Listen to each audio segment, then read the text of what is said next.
Hotel আরতি residency Tarapith এর room tour, tariff, মন্দির থেকে দূরত্ব এবং এই হোটেলের ড্রব্যাক সমস্তটাই আজকের অনেস্টলি এই ভিডিওতে তুলে ধরার চেষ্টা করব। ভিডিও শুরুতে যেমনটা আপনারা দেখলেন, আমরা একদম সরাসরি চলে এসেছি রুম ট্যুরে। একটা বড় এলইডি টিভি, সুন্দর ফল সিলিং এবং আমরা নিয়েছিলাম এসি রুম। সামনে রয়েছে একটা চেয়ার, আরও একটা চেয়ার রয়েছে পাশে এবং ছোট একটা table, use me box, mirror. আর এই হোটেলের মেন অ্যাট্রাকশন এই ব্যালকনিটা, এত সুন্দর আর রোড ভিউটাও খুব সুন্দর আসে এই ব্যালকনি থেকে। মন্দিরের দূরত্ব 10 মিনিটের কাছাকাছি। টোটো 10 টাকা ভাড়া নেয়, এছাড়া চাইলেও আপনারা হেঁটে চলে যেতে পারেন। কোনো রকম কোনো অসুবিধা এখানে টোটো পেতে বা হেঁটে যেতেও হওয়ার কথা নয় এবং হয়ও না। এবার চলে আসি বেডের ব্যাপারে। এখানে একটা ট্রিপল শেয়ারিং বেড রয়েছে এবং একটা সিঙ্গল শেয়ারিং বেড রয়েছে।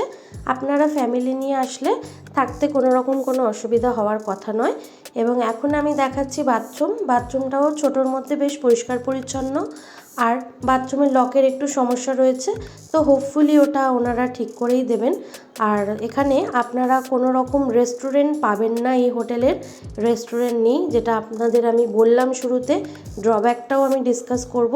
এছাড়া এখানে কোনো রকম ইলেকট্রিক কেটল প্রোভাইড করা হয় না, একটু মশার উপদ্রবও রয়েছে।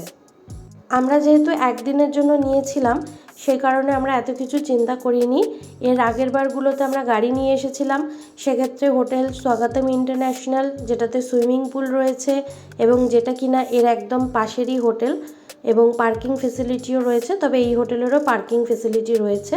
এবং তার ঠিক আগের বারে আমরা ছিলাম যশোদা ইন্টারন্যাশনালে, সেখানে কোনো রকম সুইমিং পুল ছিল না, বাট হোটেলটা বড় ছিল, পার্ক ছিল, মানে বাচ্চাদের জন্য পার্ক ফেসিলিটি ছিল, একটা গার্ডেন ছিল, সব রকম ফেসিলিটি ছিল। তো একদিনের জন্য থাকবো বলে আমরা আর এত কিছু চিন্তা করিনি, এই হোটেলটা নিয়ে নিয়েছি, কারণ পরের দিন আমাদের চেক আউট ছিল। এবার আসি ট্যারিফ। একটা রুম মানে এসি রুম এখানে পার নাইট 1500 1500 টাকা করে নিয়েছিল। এখন আমরা হোটেল থেকে চেক আউট করছি এবং আপনাদের সাথে রুম ট্যুরটা শেয়ার করলাম। আশা করছি ভিডিওটা আপনাদের ভালো লেগেছে। যদি কোনো জিজ্ঞাসা থাকে কমেন্ট বক্সে জানাবেন।